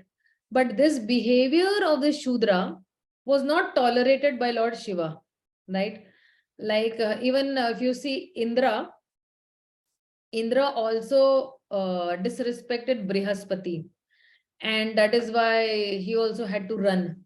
So even if you disrespect your spiritual master, then we face severe consequences. So Lord Shiva did not tolerate his insult. So with a very thunderous roar, Lord Shiva, in his deity form, he appeared in front of the Shudra with his eyes, were like burning red, and he was holding that Trishul, and he was just about to kill that Shudra. Seeing this situation, this Guru, fell down. Oh, please, please, Lord Shiva, please, do not do anything to him. And this Guru had tears in his eyes, and this Guru started pleading to Lord Shiva. He was offering so many prayers, and he was singing the glories of Lord Shiva, and he was praying even for forgiveness. And he was he was continuously having his head down, and in this way he was able to actually cool Lord Shiva down. Then actually Lord Shiva, he cursed this Shudra, that you only pretend to worship me, and you do not offer any respect or to your Guru. And being a pure Vaishnava, he did not mind it, but I could not tolerate this insult of a pure Vaishnava, because see, even Lord Shiva is a pure Vaishnava. Vaishnavan Yatha Shambho. So when you say a community of Vaishnavas, in that also, destiny jo hai wahi hai. Please mute yourself. Aman Prabhu, please mute yourself. So being in that position, when you say in a commentary of Vaishnava, Lord Shiva is Vaishnavam Yatha Shambho. He is the most pure devotee and he is the head of all the Vaishnavas. So that way, saying, we should say, Lord Shiva is saying that, I curse you to become a snake and you will have to take 1,000 births in the low species form. And, hearing this particular curse, this guru again fell at the lotus feet of Lord Shiva and said, Oh Mahadev, you are Bhole Shankar, you are Bhole Nath, you are so merciful. Please forgive my disciple and sow the seed of Narayan Bhakti in his heart. If the seed of Narayan Bhakti enters in his heart, all this thing will go away. So then, because Lord Shiva was very pleased on this guru, he said, okay, as my curse, it will not go in, vain. But seeing the love of your Guru Maharaj, I bless you that although you will have to take, many, many births and you'll have to change your body 1,000 times, you will never feel any pain while taking birth, nor even you'll feel pain at the time of death. And you will become a Brahmana and you will attain pure bhakti at the lotus feet of Lord Ram and you will be able to remember all your past. Now saying this, Lord Shiva, blessed the Shudra and the Lord, disappeared. But because he was being cursed and blessed by Lord Shiva, he fell at the lotus feet of his guru and with his tears in his eyes, he's begging forgiveness. So, and soon the Shudra, he took the form of a snake and he kept changing his body without pain. And his last birth was in the family of this Brahmana. And in his early age, he lost his parents. And taking this as the mercy of the Lord, he left in search of Lord Ram's mantra. Initially, he was finding Lord Shiva's mantra, but now he is finding in this birth as a Brahman, he is finding Lord Ram's mantra. So whomever he met, he used to ask Lord about Lord Ram and nothing else. At the end, he met one rishi from I don't know the name of that place. Sorry, I just forgot the name of the place. But he was inquiring about Lord Ram, and then after a lot of argument about Lord's Nirankar and Sakar forms, and this rishi being under the influence of Lord Ram's Maya, tried to convince the superiority of Lord's Nirankar form or the impersonal form. So this Brahmana, with having no interest in all that Nirakar form and debated again and again the mantra of Lord Ram. And this particular Muni, he was getting so furious and he cursed him to become a crow again. To get lost, to become a crow. Now again, from one curse to another curse, okay. So this curse was actually like a blessing to him by that particular Brahmana. And with folded hands, he again asked the mantra of Lord Ram. So seeing his firm devotion, the Lord, who is very situated in everybody's heart, he removed the influence of Maya from this Rishi's heart. And immediately the Rishi realized his own mistake and he started repenting for this, that what did I do? And he's now asking, forgiveness. And he immediately gave this Ram mantra to that particular, Brahmana. So now when he was obtaining this particular mantra, for he waited for so many lifetimes for this particular mantra. And,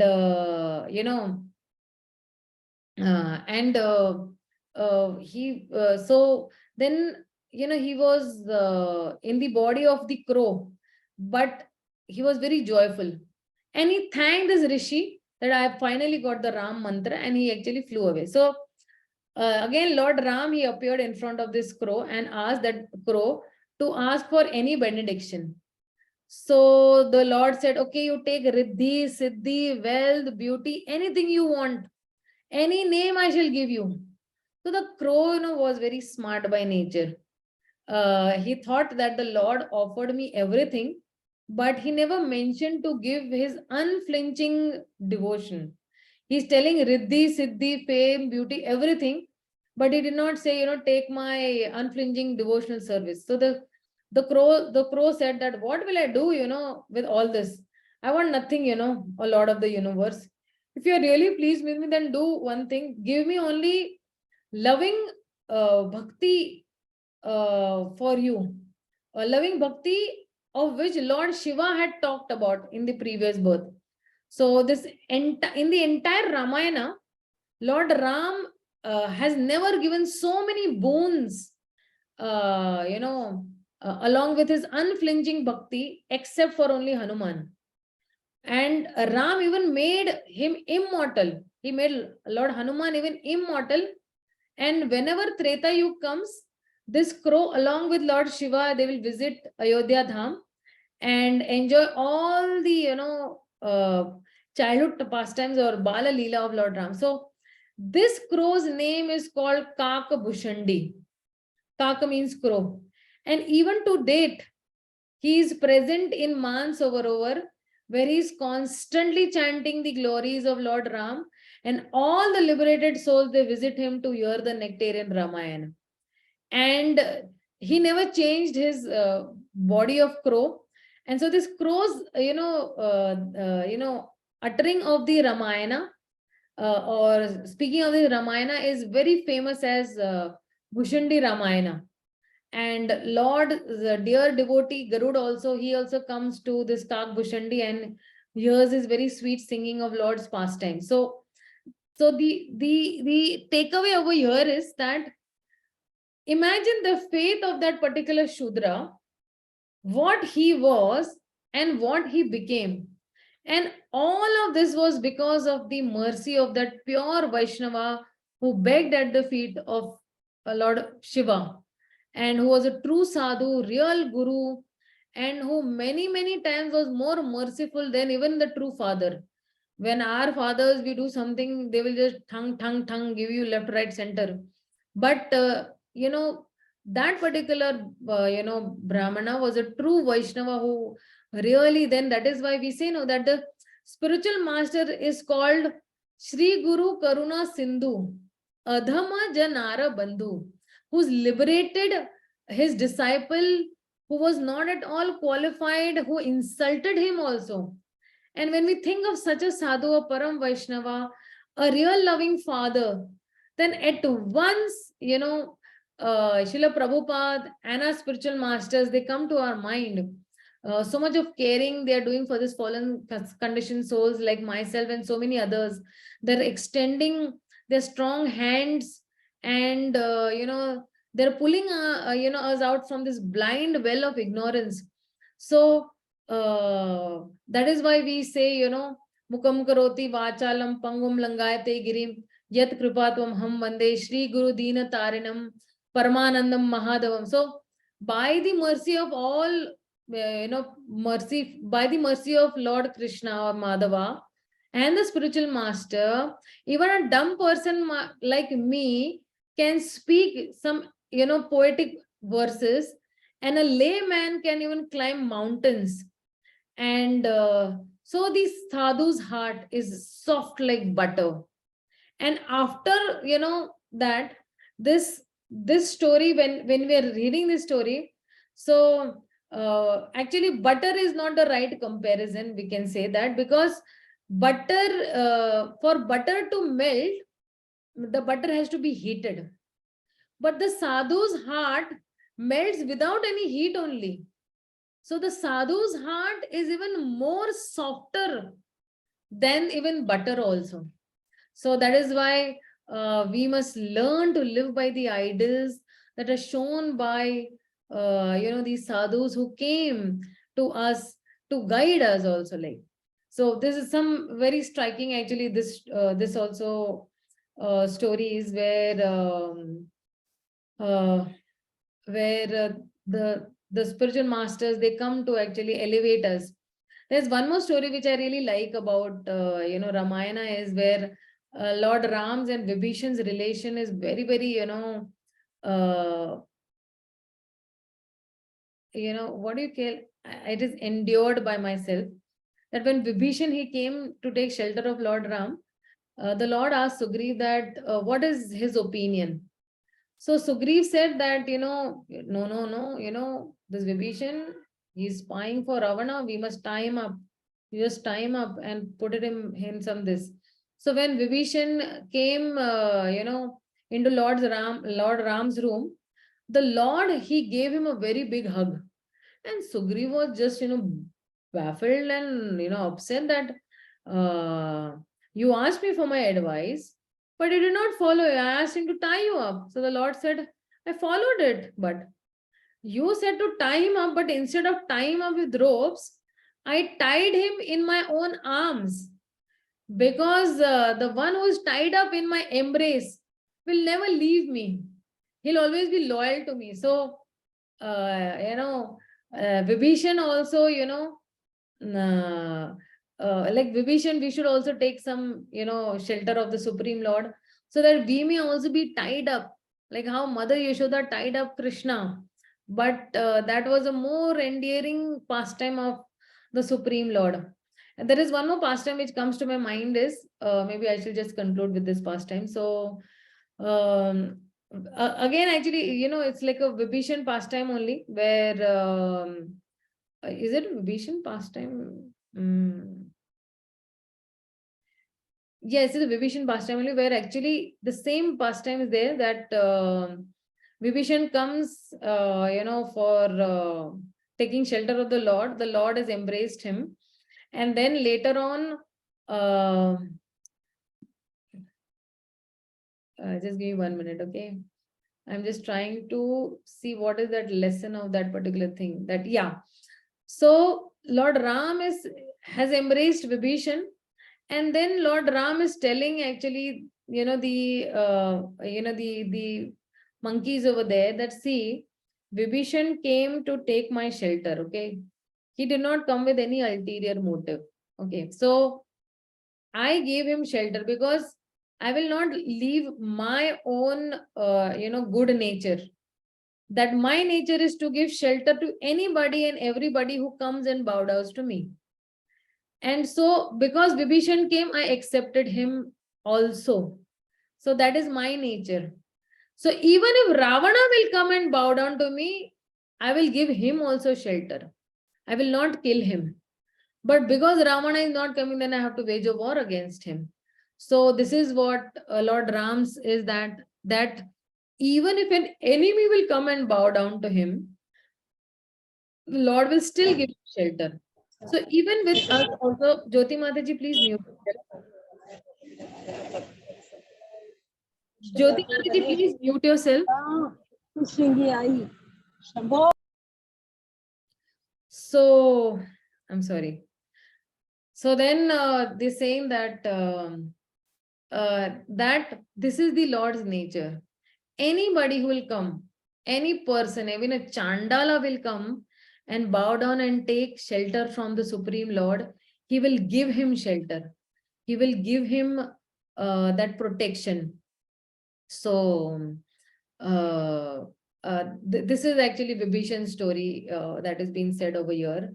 And there is one more story which comes up to my mind, is that how this, when these stones were there, and the stone was rejected by Lord Ram. Okay, so he wanted to cross this, cross over this ocean from South India to Lanka. And in order to, defeat Ravana, he had to take so many monkeys, and, he had to have so many these stones and bridges and all, like, so, he thought that as it is, he can't do anything, and he cannot take all the monkeys across the, ocean in between India and Lanka. So he thought that we should have one bridge where everyone can cross. So, he can do it. So he called Hanuman and told him that we want a bridge tomorrow ready. Hanuman said, all right, Bhagwan, we'll make it a bridge.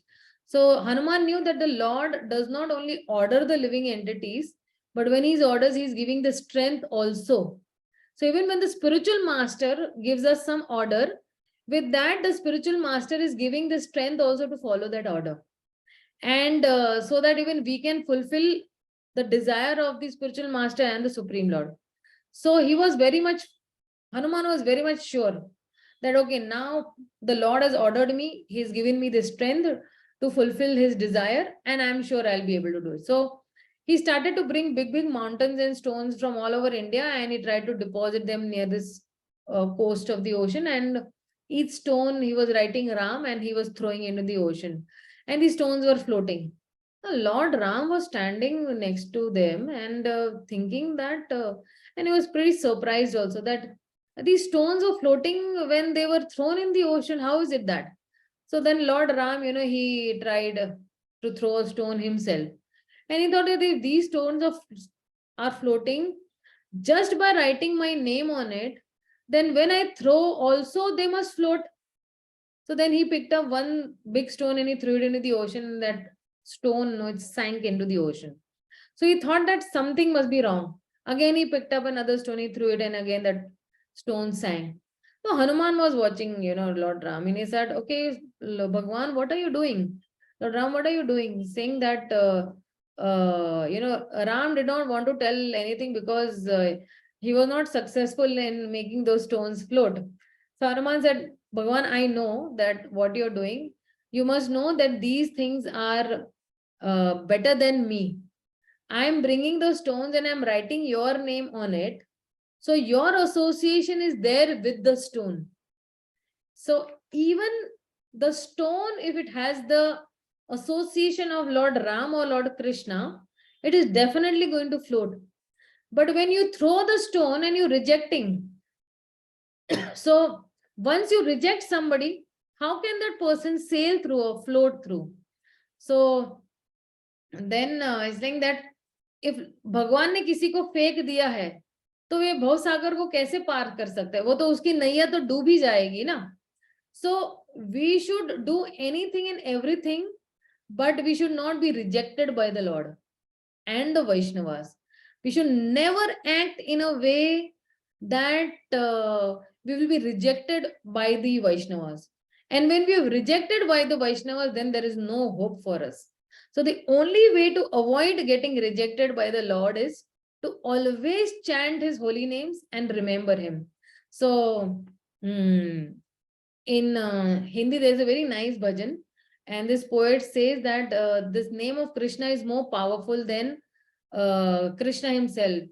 Hari ka naam, something I don't remember the wording now. So, and there is another little story also from the Ramayana, is a very nice example.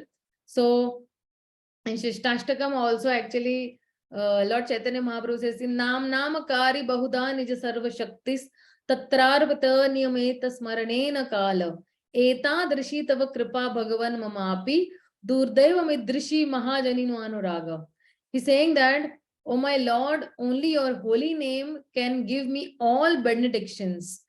And you have hundreds and millions of names like Krishna and Govinda. And all these names are very transcendental. And what have you done? You have invested all your transcendental energies into these names. And there are no hard and fast rules also for chanting these names.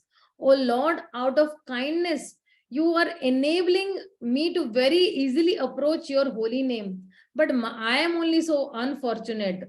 Durdaivam Drishi, Durdam Idrishi Ihajani Nanuraga. That I am so unfortunate that I have no attraction for them. So this is the power of the holy name. So even once by your chanting, the name of Lord Ram, then any person is liberated. So there is one more story which is coming to my mind, is that there was a devotee, and he reached a sinful person, and he was talking, and who had never performed even one past deed. And he was holding that person's hand and saying that, please say Ram, please say Ram. So this sinners, this papi is telling, or sinner is telling that, no, let me go, I don't want to chant. And because this devotee was very young and strong, he was thinking that, no, I should catch and I should somehow then make him chant. So the devotee said, see, until you don't say the name of Lord Ram, I will not release your hand at all. So this papi or sinner, he became very angry and he spoke very abusive words and he pushed that devotee. But the devotee did not release him.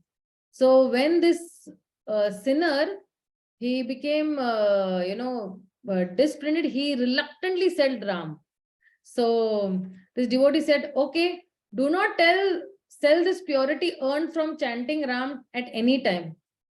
So the sinner is saying that, hey, you go away, you fool. You have given me something very valuable and you're asking me not to sell it. Ridiculous. And after that, this devotee, he left for pilgrimage, and this sinner, he died. And when he died, he was taken to Yamaraj, to the hell for his punishment, whatever sins he had done. So when this Chitragupta, who is the secretary of Yamaraj, he is actually examining the account of the sinner, and he could not find any piety. He told Yamaraj, this guy is a very big sinner, Yamaraj, and he never performed any pious deeds, except for one day a devotee pushed him to say Ram. And then Yamaraj said to the sinner, uh, do you want to first enjoy the merit of, resulting from your chanting? You want to enjoy whatever your pious credits you want to enjoy, or you would like to enjoy the results of your sins first? So at that moment, this sinner remembered this devotee. He had told him that, to say Ram and do not sell this name to anybody. So then this, sinner, he thought to use this only information in this particular die-hard situation. So he asked Yamraj, please tell me the value of Lord Ram's name. I want to exchange its merits for my own suffering over here.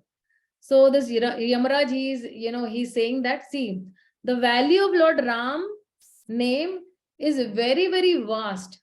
But how vast it is, I really do not know. So then the sinner is telling, okay, please take me to someone who knows its value. So then Yamaraj is thinking, I also want to know its value, even I don't know the value. Then he said, okay, let's go to Indra. So they went to Indra for this clarification. So this sinner, he said that, no, I do not want to walk there. You have to take me on the palanquin. Then only I will go over there. So because Yamaraja's messenger are not allowed to enter the heaven, so then Yamaraja and Chitragupt, they carried the palanquin. And from a distance, Indra is actually seeing Yamaraja bringing someone to him on the palanquin, and thought, this person must be a very great devotee. Therefore, as soon as they've entered this palace, Indra is offering obeisances and all. And then he's asking Yamaraj, well-being, he asked that, who is this person on the palanquin? So Yamaraj said, see, what I can say about this person, you have already extended your respects to him. He is a sinner and he wants to know what is the value of once chanting Lord Ram's name. Just to know its value, we have come over here.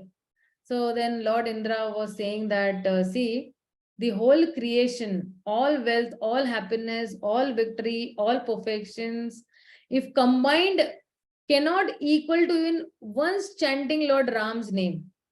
I do not know any more than this, but yeah, Lord Brahma may know. Let's go over there. I also want to know the value of, chanting the Lord's name, and I will also come with you. So then, they decide to go to Brahma's, abode. Then Lord Indra, Yamaraj, they both had to carry the palanquin because Chitragupta is not allowed to enter in Brahmaloka.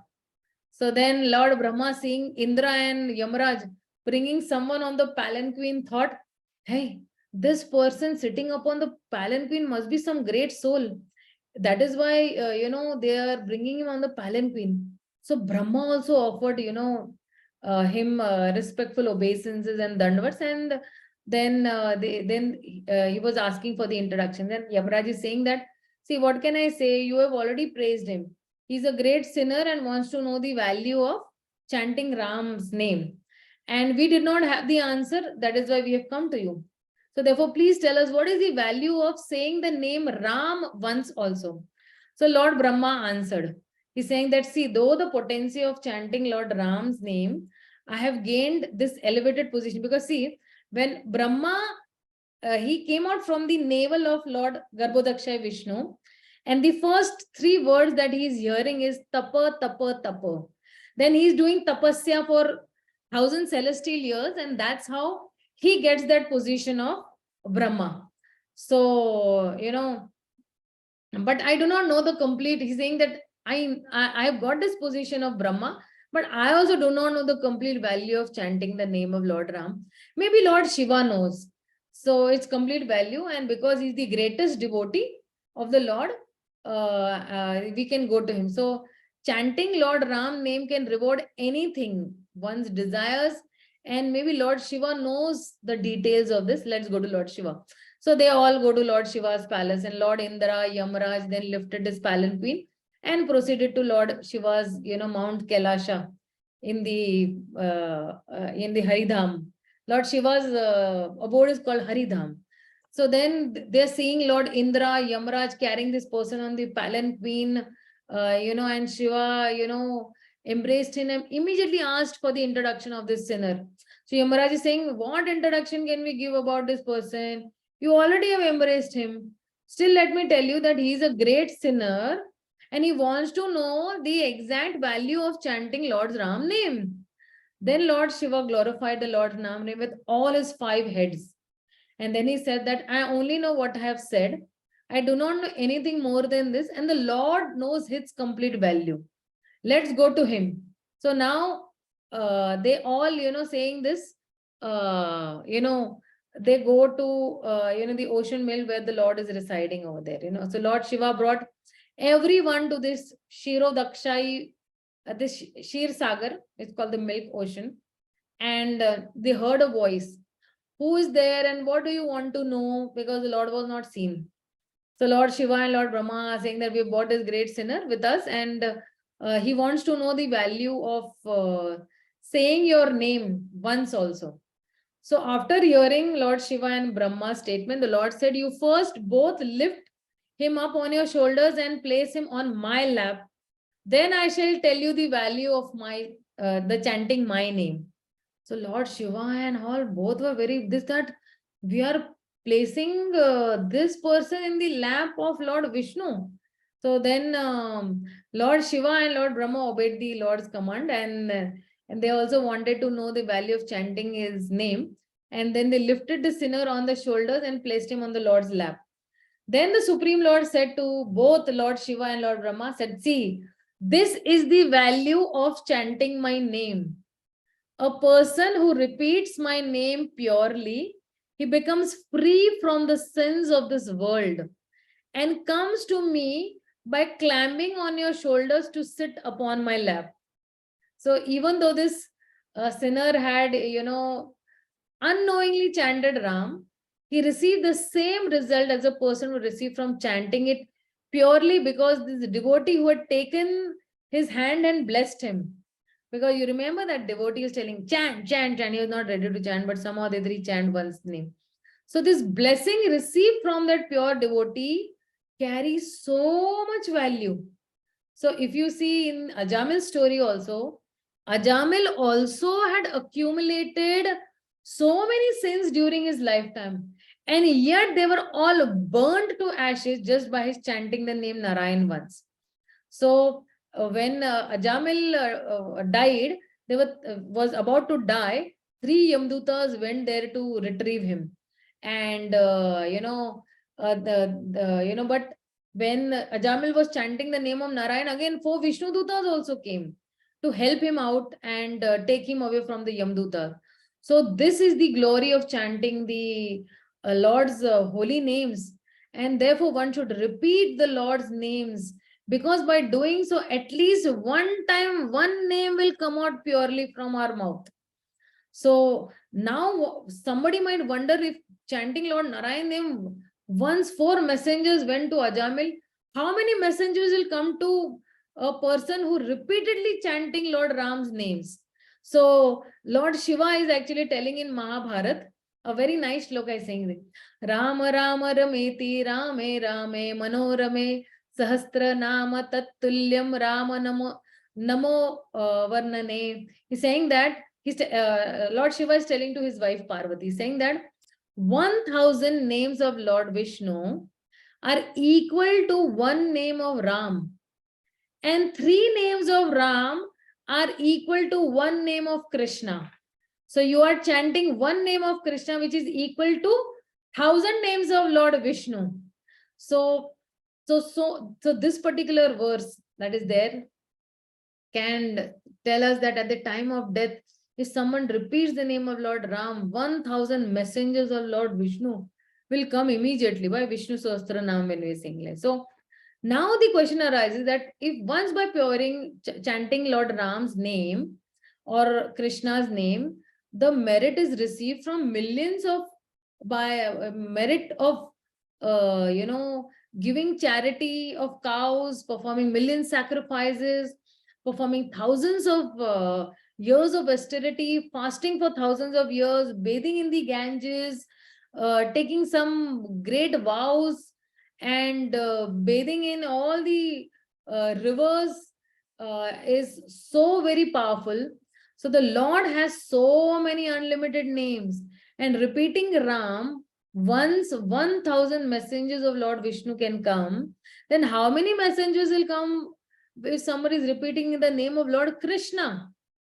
So in the Padma Purana, Lord Shiva again is telling to, he's saying that Sahasranama, what is that shloka? Sahasranama, give me 1 minute, okay? Sahasranama Punyam Trivaryatu Yat Phalam Ekavratyatu Krishnasya Name Ekamtra Tat Prayachati. So he's saying Sahasranamam Punyam. So then you're taking many names of 1,000 names of Lord Nam. So whatever is earned by repeating 1,000 names of Lord Vishnu and three vratat tu yat phalam. So 3 times it is gained by repeating Lord Krishna's name once. So, and then he's saying that Lord Krishna is the Lord of all the Lords, and therefore just by taking his name even once, so 12,000 names of Lord Vishnu's messengers will come to give, aid to that particular chanter. So simply by looking at the medicine, one cannot realize the potency of that medicine, because that medicine has to be consumed, that medicine has to be taken, then only a person will realize कि वो दवाई कितनी काम कर रही है, the medicine, how much is it working. So similarly, the potency of the Lord's name can be only realized by chanting it purely. And to get best results of the Lord's name, then one should be chanting after receiving initiation from a doctor, that he should be again and again chanting repeated birth, and then he can come out of this cycle of repeated birth and death. Because when, for example, a disease is diagnosed very properly, and then a prescribed remedy is given, and if the patient is following it dedicatedly, then he becomes pure. Similarly, when even we are chanting the holy name of the Lord as prescribed by our spiritual masters, then we can also cure the diseases like the problems of this material existence, birth, death, old age, and disease. And just as a doctor is recognizing the disease of the body, the guru, who is an authentic person, he is also recognizing the disease of the soul. What is the disease of the soul? The disease of the soul is that it has full ego, it has full pride, envy, anger, lust, greed, so many things. And that is why Shukdev Goswami, he is telling in the Bhagavatam that when one is purified, nashta prayeshu bhadreshu nityam bhagat sevaya, and he can know the potency and glory of the Lord's names. So when we are chanting with pure heart and we are realizing the Lord's potency, and we are again and again repeating, then what is happening? Then we are getting purified. And even if somebody like, this Ajamil,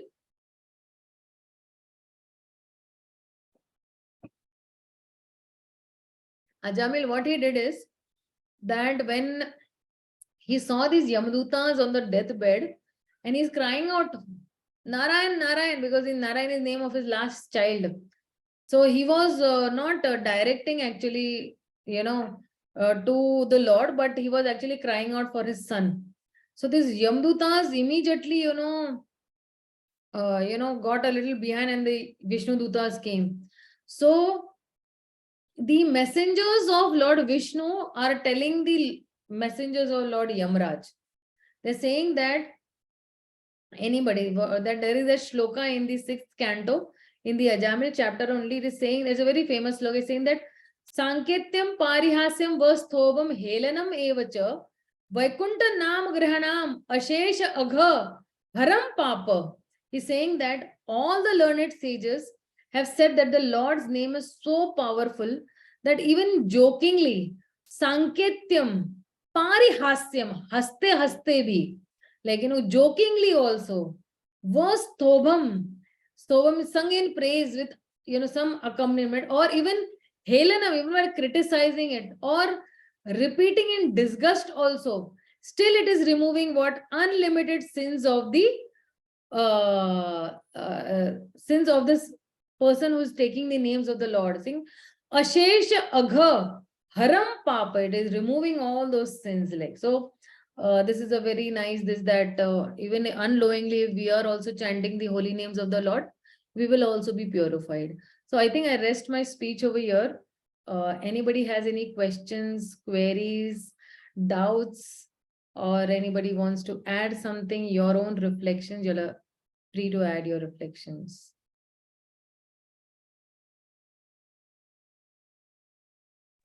Hare Krishna, Mataji.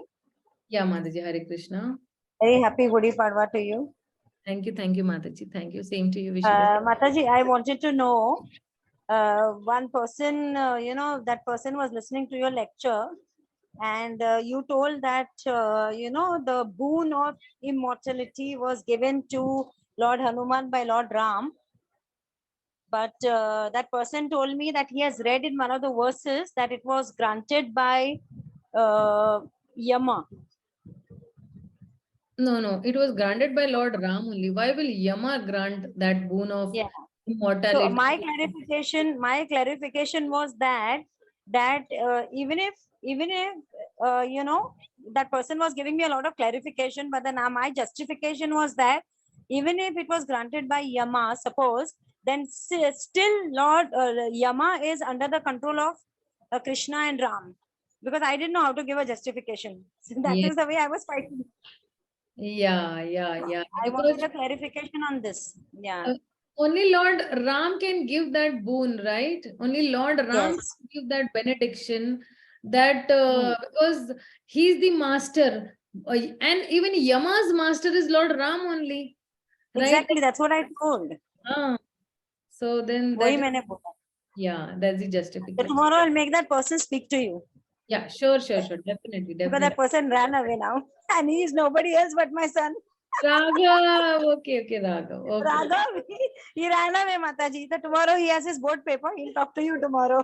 Sure, please give him that clarification. Yeah, thank you so much. Hare Krishna. Anybody else has any, So we are continuing with the same class on next Wednesday also, because then Friday happens to be Ram Navami. So I'm going to continue these pastimes of the Supreme Lord with moral values and more additions. And I mean, I have been hearing the Ramayana right from my own childhood. So the family that I come from is the family of the devotees of Lord Ram, right from my mother's father and my mother herself. But I was an ardent worshipper of Lord Krishna right from my childhood. I knew right from my childhood that Krishna is, greater than Lord Ram also. That was my conviction.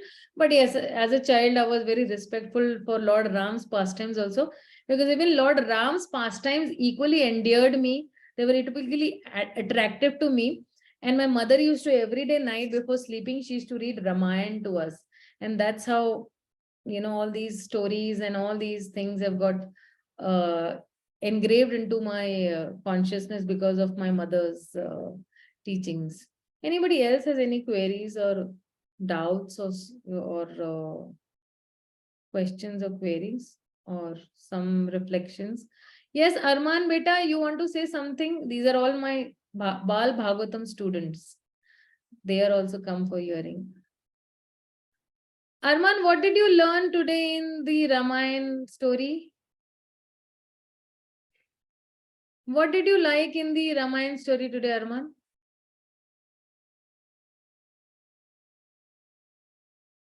क्या अच्छा लगा आपको? Unmute yourself and speak. Unmute करो अपने आप को.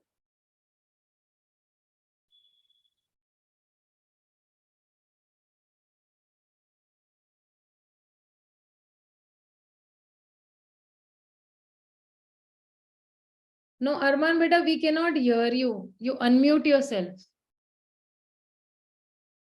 हाँ नहीं नहीं नहीं सुनाई दे रहा. I think there is some problem over there. सुनाई नहीं दे रहा है बेटा.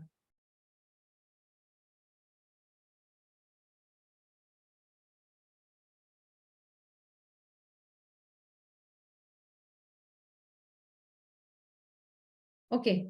Anybody else has any queries, questions? You can unmute yourself and speak. Okay. If so, nobody has any queries, questions, then fine. We will meet tomorrow. Tomorrow, so I don't have a reading class. I'll be putting it on the Bhagavatam reading group. Again, I have the same class in Hindi also for the Hindi speaking people. So those who want to, invite somebody for the Hindi speaking class, then you'll are free. You all can share the same link for the same time, 8 p.m. Okay. Srila Prabhupada ki jai, Gaur Bhakta Vrinda ki jai, Hare Krishna. Krishna.